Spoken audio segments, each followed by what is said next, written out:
Ladies and gentlemen, welcome to the Denise Gary Show. Again, it's just an honor, and I say that sincerely, to have Philip HANEY, a former Department of Homeland Security intelligence specialist who worked tirelessly on understanding and learning the networks of Islamic terrorist groups operating on U.S. soil in our own backyards and working with groups in the Middle East. Philip HANEY, welcome to the Denise Gary Show. Thank you very much. Glad to be here. Happy holidays, too. Thank you. Thank you very much.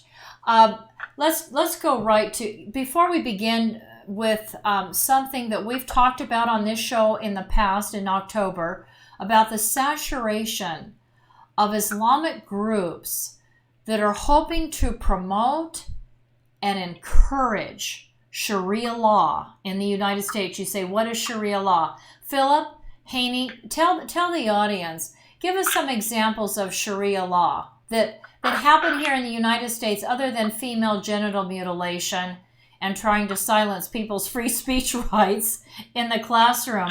What are some other examples of Sharia law that Islamists are trying to promote in the United States? Well, Sharia law covers every aspect of Muslims' life. Right. A lot of it happens within the domestic arena, family relations, business practices, inheritance, those kind of things. But give us an example. Give us a specific example of how the American people would be horrified to know that these Islamic groups in Washington, D.C., are trying to promote Sharia law. Why should the American people be even concerned about it? What is it about? Well, let's start with apostasy. If you leave Islam, it's a capital offense according to Sharia. Right. That means they kill you. Right. Now, that's about as contrary to our constitutional form of government that you could possibly imagine. Excellent point. It's illegal, according to Sharia law, to leave Islam. It's called apostasy, and it's a capital offense. And we've had examples of people here in the United States, especially young people.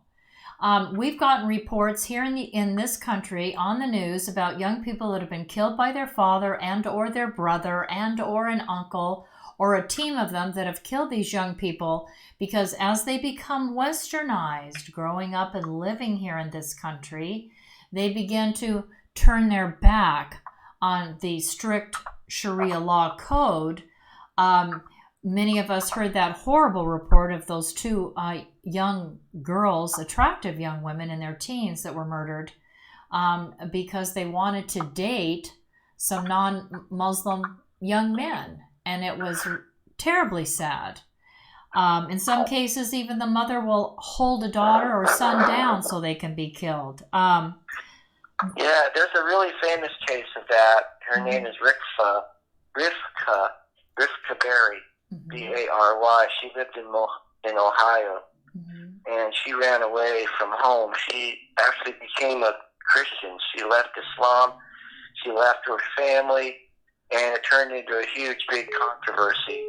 You can easily look it up on the web and read more about the story. But it was one of the first bigger cases where somebody here in America tried to leave or had to leave their home because of fear of their life, and the controversy that erupted because of it. So there's a lot of examples. I know, and there are a lot of, thank you so much for mentioning that. There's a lot of examples that actually go unreported in the United States. And most of them.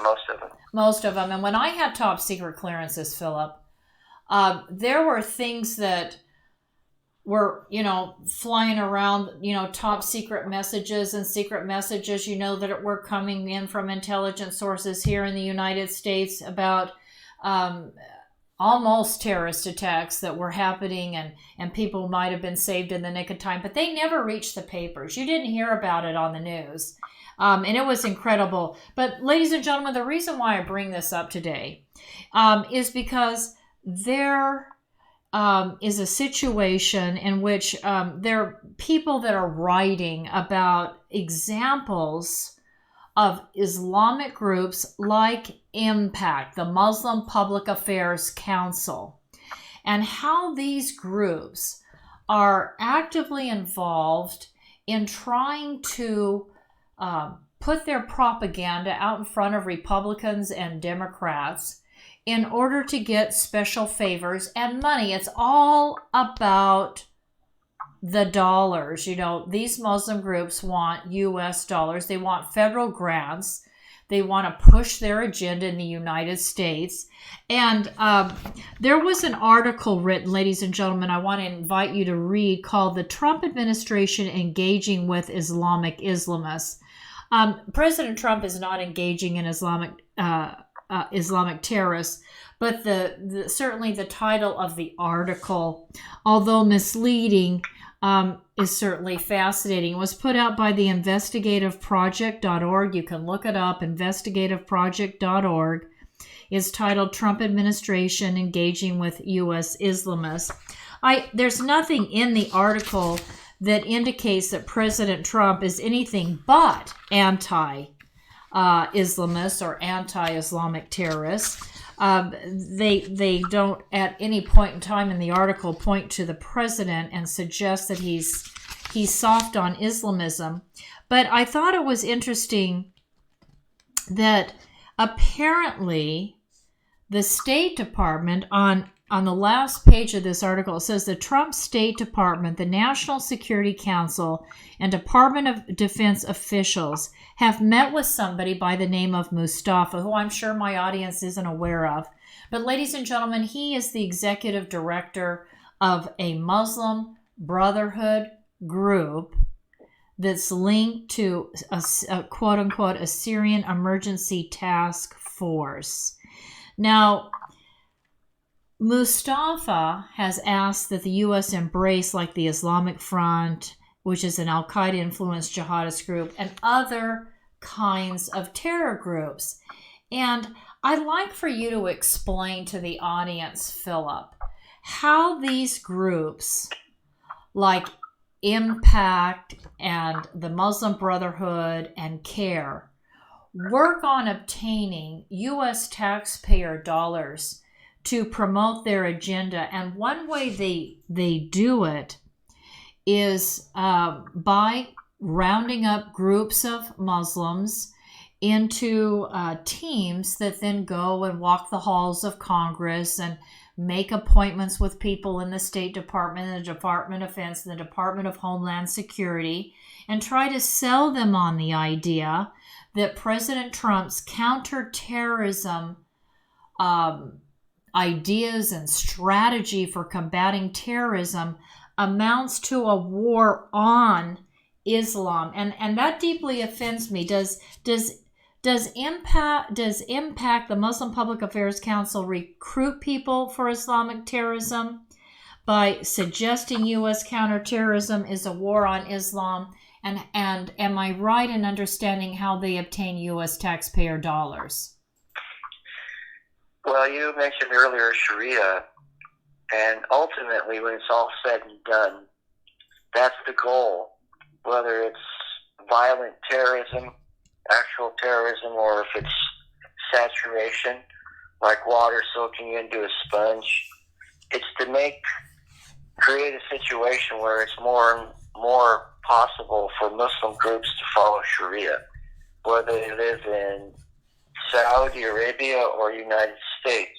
Mm-hmm. And so that's something to keep in mind, that the terrorist groups like Hamas or Hezbollah, or you name them, any of the hundreds of them that there are, mm-hmm. they have a goal, a strategy, which is implementation of Sharia.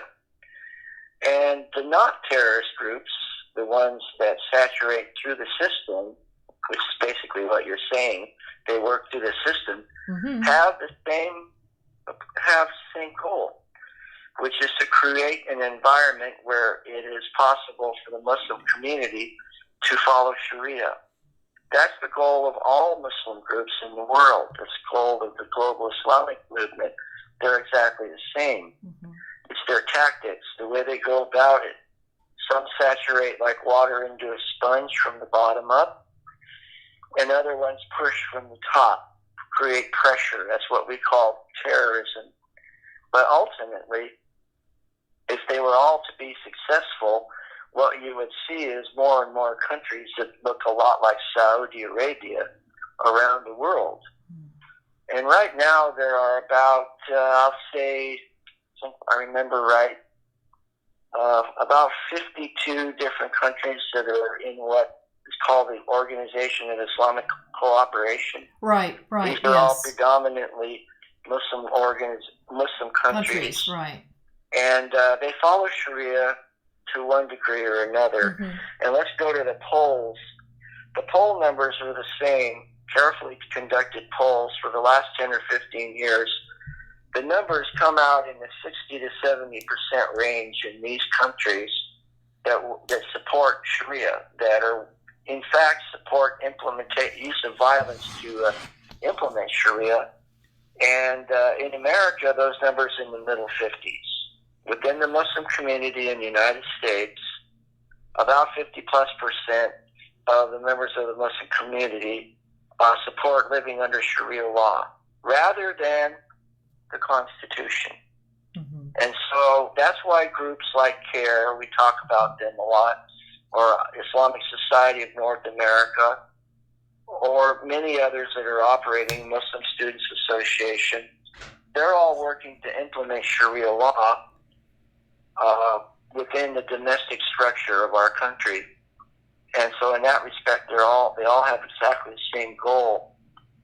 Now, as far as money, since 2007, there's a group called the Middle East Forum, and you can look this up, that since 2007 until now, $47 million has been given to a roster of about 61 different Islamic institutions in America in the form of about 411 different grants. So you're talking, what is that anyways? About, 10 years, 40 different grants a year, adding up to $47 million. And it's the same roster of people we keep talking about every time we discuss this subject. CARE, Council of American Islamic Relations, ICNA, Islamic Circle of North America, Islamic Society of North America, Islamic Relief, Muslim Public Affairs Council, you mentioned, USCMO, U.S. Council on Muslim Organizations, and on and on. And that's why I call it saturation, because these organizations are still receiving money from the federal government. That means us. What agencies within the federal government? Is this the DHS, the Department of Homeland Security? Is it the State Department, which we know is... Yes, and USAID. USAID, State Department. Okay. Department of Agriculture. Yes, Department of Homeland Security. What about the Department of Defense? What about the Department of Defense? That nothing rings a bell specifically. All right. But the Department of Justice, for sure. They've been running a lot of different kinds of outreach programs for years and years. They never work, but they keep doing it over and over again.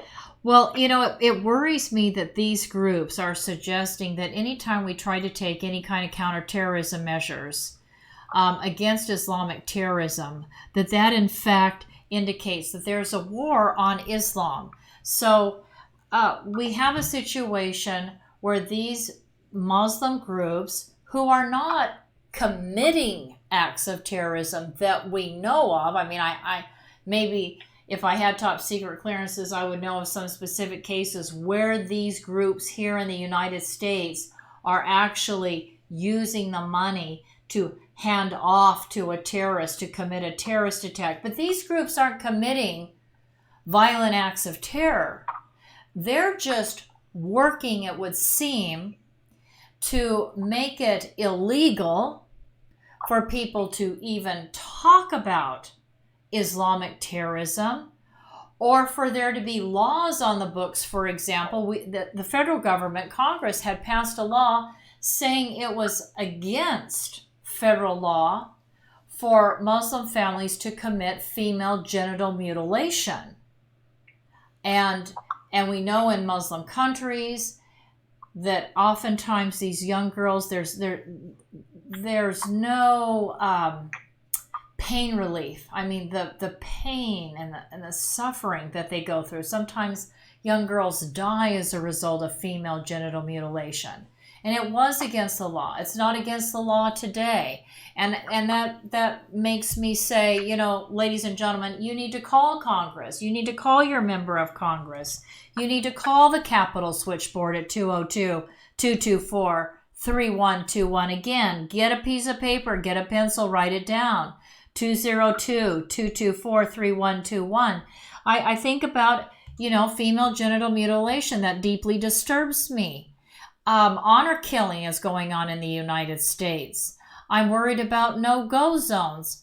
I mean, aren't there people within the DOJ and the Department of Homeland Security worried about this type of thing and concerned that they're not addressing it? Well, that's why the Department of Homeland Security was created in the first place. It's very simple. It's in the front of my book, or actually in the appendix in the back. It has a photocopy of the certificate that those of us that were founding members were given by the first Secretary of Homeland Security.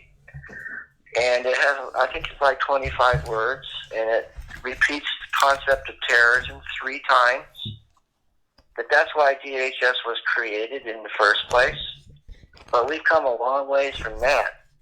Because now DHS is working directly, going back to the concept of saturation, like water in a sponge.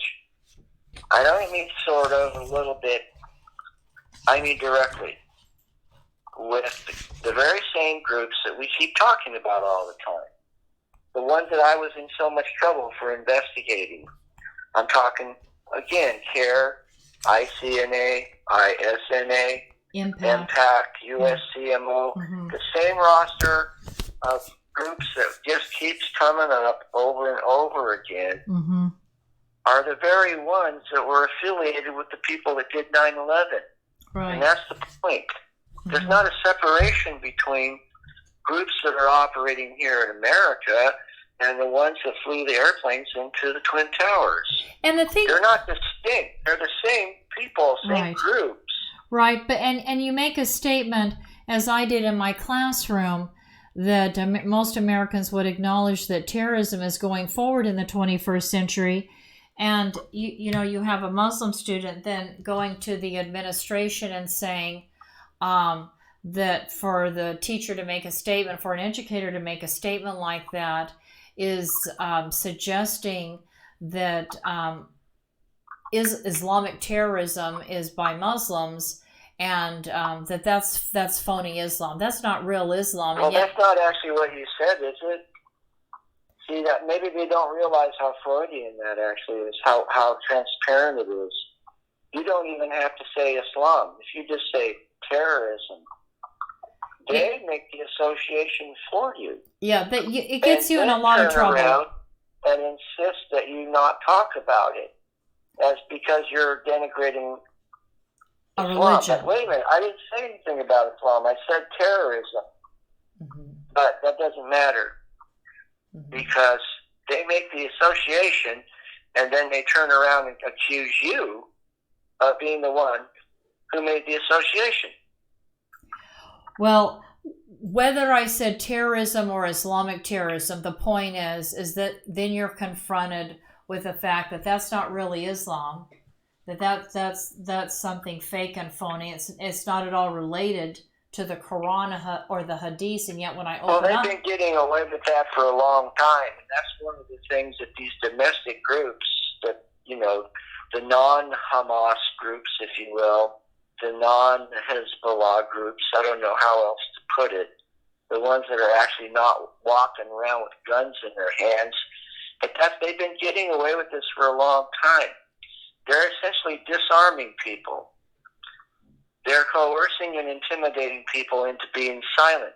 I think that must be why I wrote the book called See Something, Say Nothing. Right. We've got it right here in front of the camera. It's filtered its way out into the mainstream culture. When I wrote the book, it wasn't that bad yet. It was still more or less within the walls of the federal government. There was a little bit at the local law enforcement level, when I was still active duty, but it's gone way beyond that now. Now people, yourself included, according to your story, are going through the same thing that people like me went through when we were still active duty. Mm-hmm. We were told, you can't talk about that, you can't investigate it.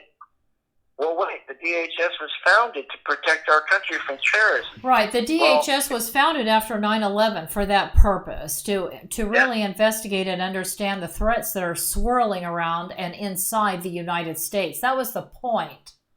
So it got so bad we weren't even allowed to even use the same words that they use. But under the Trump administration, I believe that's changed. Is that not correct? Because the president, I just heard him this week say something, talking with NATO leaders about Islamic terrorism or radical Islam or something to that effect. And I thought, well, the president isn't afraid. President Trump isn't afraid to use that terminology. Well, I'm encouraged by that, of course. I'm a natural optimist.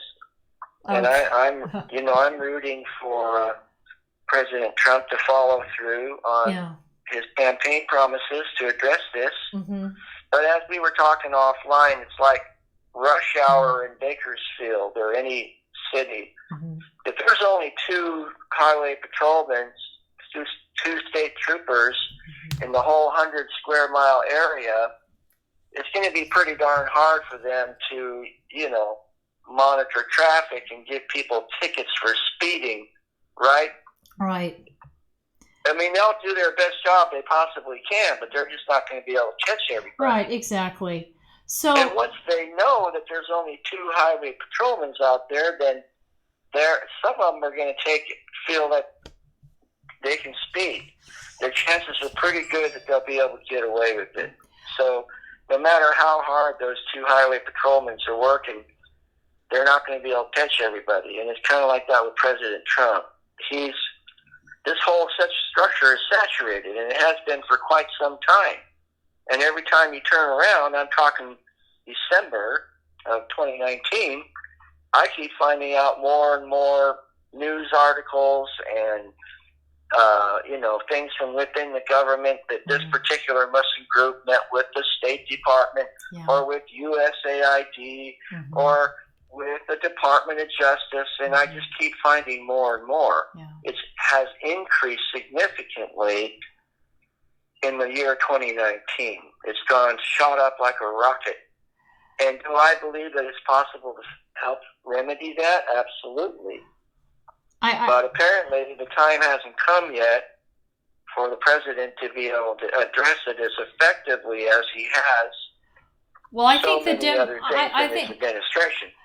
Listening just briefly today, because I'm working full time as well as an educator, and so being in the classroom, etc., it's hard for me to hear the impeachment proceedings. But I caught a portion of it before I left for class this morning, and caught a little bit more when I came into the studio. And I'm thinking, this is incredible, and things that I'm sure the president would like to be doing on behalf of the American people, because it's got to be extremely upsetting, internally as a human being, to know that, you've got at least a third of the country that are wanting to see you impeached, and use things like you have liberal comedians using a fake head that's bloodied up as if to suggest this is a beheaded President Trump. I mean, you've got people that since President Trump was elected have really done some, I think, evil things, some horrible things to make clear that they don't support the president, and this impeachment proceeding. And I don't know about you, Philip, but as I was listening to that, I thought, once again, there's nothing here that the president has done that's illegal, because he is responsible for U.S. foreign policy.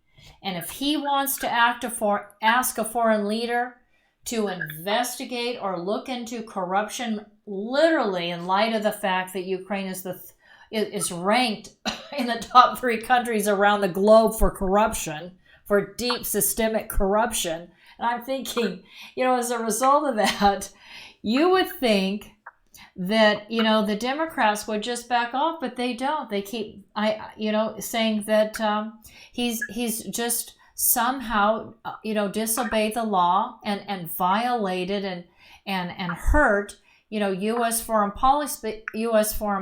But it seems to me that it's not the Democrats' call in Congress to suggest that the president is somehow making bad foreign policy judgments. We haven't even seen it played out. I mean, Ukraine didn't even investigate their corruption, from what I understand, and follow through on the... They are. Are they? They've got a lot of press, but yes, they are. Good. They are, and I think we mentioned this before a couple of shows ago, that during the 113th Congress, which was year 2013 to 14, the House actually passed a resolution giving the president complete authority to investigate or look into corruption in the Ukraine before we gave them any foreign aid. Right, I know. So they're telling us that they already knew 5 years ago that Ukraine was very corrupt. They gave the president the authorization to do it, but then when President Trump actually did look into it, you got this hysterical reaction. And so, I told you before, I've testified before a lot of these people that are on either the Intel Committee, which is chaired by Adam Schiff now, or the Judiciary Committee, which is being chaired by Jerry Nadler from New York. I talked before them about the focus that we were started on the program. Yeah, is with Islamic terrorism and saturation. Right. And nobody listened to me. So it's weird because they've got this. By the way, you notice they didn't say much about the whistleblower today. No. So I did not demand special treatment. I didn't request anonymity. I didn't ask for guards to follow me around. I was a very public figure. Everybody knew who I was. Yeah. And I just walked right in, stood up, and just said it right out. Yes. And they didn't listen to me. Now we've got this person that still to the day nobody knows quite who they are. Not nobody. They're guessing. People. Yeah, people are guessing. And they're guessing. And yet it's like the oracle from on high. They treat him like he's a near saint. And it's a very strange, surreal reality. To having been there. I mean, I sat in the very chairs that you see these experts that are testifying today. Law attorneys. Same very chairs, very same rooms, and told them over and over a bunch of times, like 65 different times, about what we were facing. And, it did. Well, getting back to what we were talking about, I guess what deeply disturbs me is that U.S. taxpayer dollars are going to fund these groups that you've pointed out, and I'm concerned about the rhetoric they use. I'm looking again at that article by the investigative project called Trump Administration Engaging with U.S. Islamists. And we've got, one of these groups called Impact, Muslim Public Affairs Council, saying that any kind of counterterrorism measure against Islamic terrorism is really a war on terror. And that seems to be used to radicalize a war on Islam, right? That any counterterrorism measure is a war on Islam, and that this narrative is radicalizing Muslims both in the United States and outside the United States.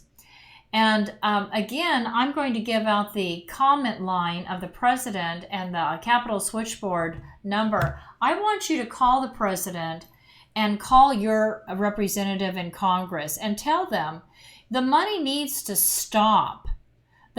We don't need to send American taxpayer dollars to fund these Muslim groups who are really using their rhetoric and their organizations to, in effect, bring Sharia law and encourage and recruit Islamic terrorists. Would you agree with that, Philip? I sure would. And I also follow what you just said, I just sent you a link. Okay. That discusses the financing that's been going on since 2007. Good. That they know of. Very detailed, good, straightforward narrative about the groups that they've been providing this money to. Okay. And people can simply look that up. It's it's not hidden away somewhere. It's right there, open source. What website is it on? The Middle East Forum. Oh, the Middle East Forum. Okay. Yeah, the date is May 1st, 2019. Okay. The article is published on May 1st, 2019. Research has uncovered $41 million of taxpayer-subsidized Islamism. That's the way they put it. There's Islamism. Islamism, And it just goes, it takes you through it. Okay. And you're going to find out it's like a broken record. It's the same groups we're always talking about. Okay. All right. And Excellent. And some other ones over in the Asian subcontinent, like the Deobandi groups, which you and I have also talked about before. Yes. Right. Philip Haney, thank you so much for talking about this. We sort of moved to the impeachment proceedings, but I do believe that the president would be able to get more accomplished if the Democrats would get off his back and allow him to do his job. Philip? They sure would. Yeah. It'd be even nicer if they actually helped him. Right. Yes, it would be nice to see a little bit of bipartisan cooperation working with the president to help secure the country. Philip Haney, author, let's get that book up here again, author of See Something, Say Nothing. Buy a copy, get informed. Really important work there. Philip Haney, thank you so much for taking the time to come on the Denise Gary Show today. You have a blessed and wonderful evening. Thank you very much. Thank you. You're welcome. Bye-bye. Good night. Ladies and gentlemen, again, the switchboard, capital switchboard number is 202-224-3121. Call your representative. Say, are you aware of the fact that taxpayer dollars are going to these Muslim groups that are using it to recruit terrorists, that are using it to support Sharia law, that are using it in law cases in order to silence the American people, that want to be able to talk openly about issues relating to Islam and Islamic terrorism, just like we talk openly about issues related to communism, to Christianity. I mean, look at all the critics of Christianity. Look at all the critics of the Catholics. I mean, anybody and everybody can talk openly about, hating the Catholics or hating the Christians, even hating the Jewish people. But boy, you mention Islam and somehow that's off limits.